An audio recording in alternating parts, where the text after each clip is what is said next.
Assalamualaikum warahmatullahi wabarakatuh. Perkenalkan, nama saya Binti Aminah dengan alamat Desa Padangan, Kecamatan Ngantru, Kabupaten Tulungagung. Saya di sini pengampu mata pelajaran Bahasa Indonesia kelas 11. Langsung saja,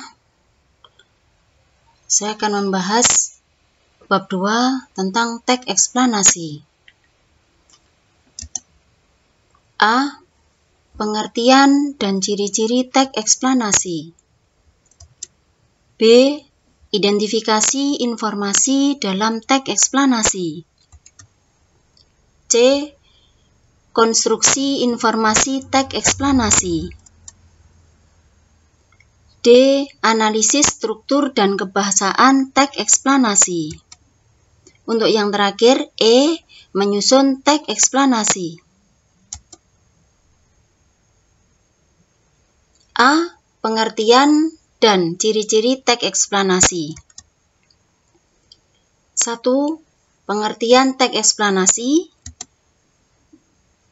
adalah suatu teks yang bertujuan untuk menjelaskan proses suatu fenomena alam dan fenomena sosial. Teks eksplanasi ditulis untuk menjawab pertanyaan bagaimana dan mengapa.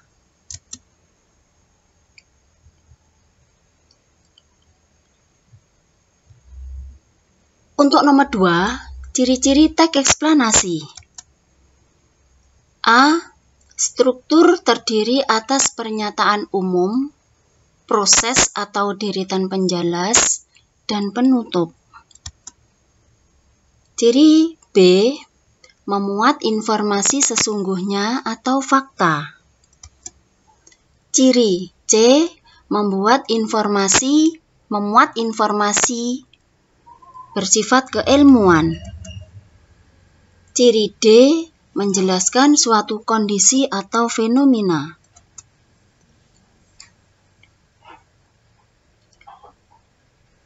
Untuk yang B, identifikasi informasi dalam teks eksplanasi.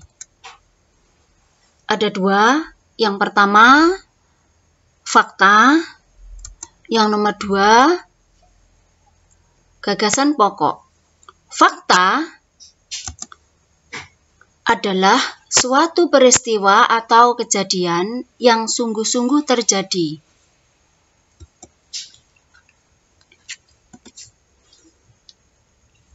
Berikut contoh teks eksplanasi. Dalam teks tersebut terdapat 4 kalimat. Kalimat nomor 2, 3, dan 4 merupakan fakta, sebab kalimat tersebut menunjukkan peristiwa atau kejadian yang benar-benar terjadi.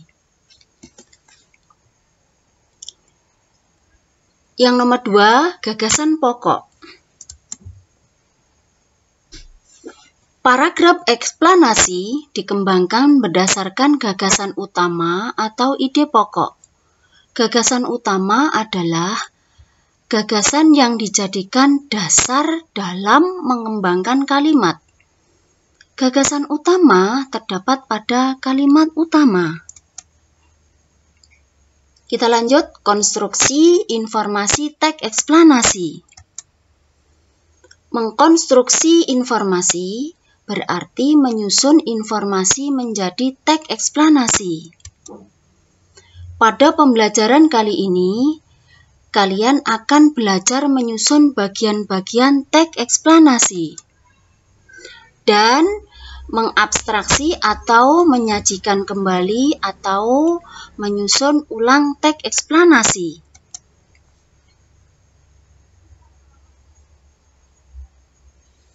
Satu, menyusun bagian-bagian teks eksplanasi.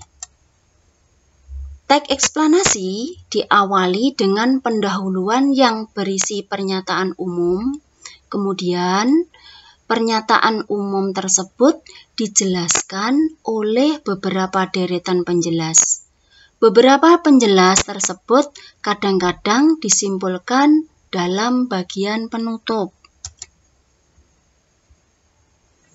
Berikutnya, abstraksi teks eksplanasi. Abstraksi merupakan penyajian singkat mengenai isi teks secara jelas dan akurat.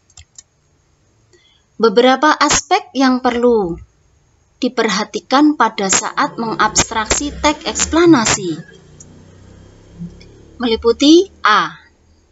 Membaca teks dengan cermat dan teliti. B. Mencatat gagasan-gagasan penting yang tersirat dalam teks. C.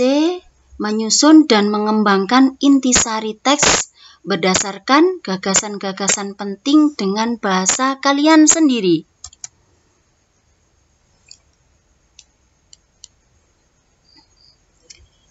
Lanjutnya, analisis struktur dan kebahasaan. Di dalam analisis struktur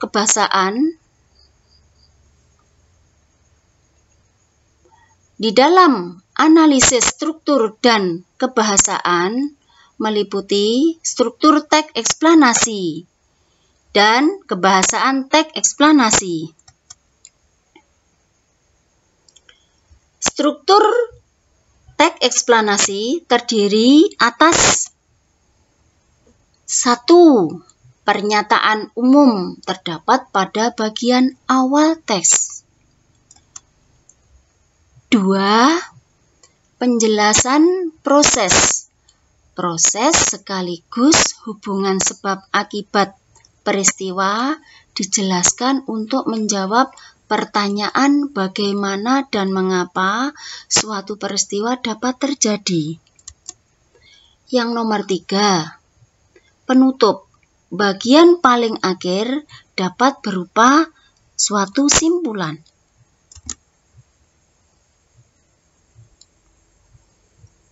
Contoh analisis struktur teks eksplanasi. Perhatikan teks kepadatan penduduk berikut. Di situ ada 3 paragraf.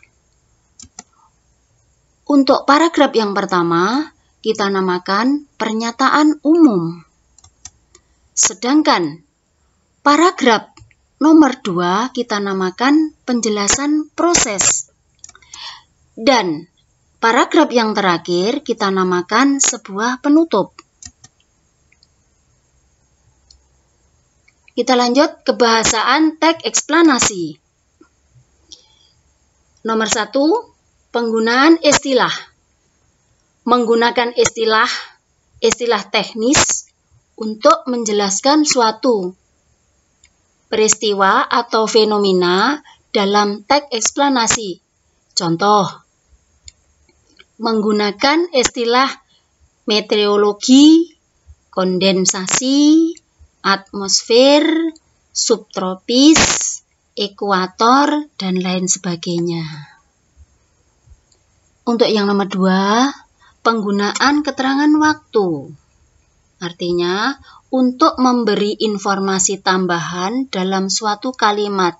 Contoh, keterangan waktu menggunakan kata hubung pada, dalam, setelah, sebelum, sesudah, lama, sepanjang, kemarin, sekarang, nanti, dan besok. Dan yang nomor 3, penggunaan konjungsi antar kalimat. Artinya, untuk memadukan suatu kalimat dengan kalimat berikutnya. Contoh, konjungsi yang digunakan akan tetapi, biarpun demikian, walaupun demikian, kemudian sesudah itu, selain itu pula, sebaliknya.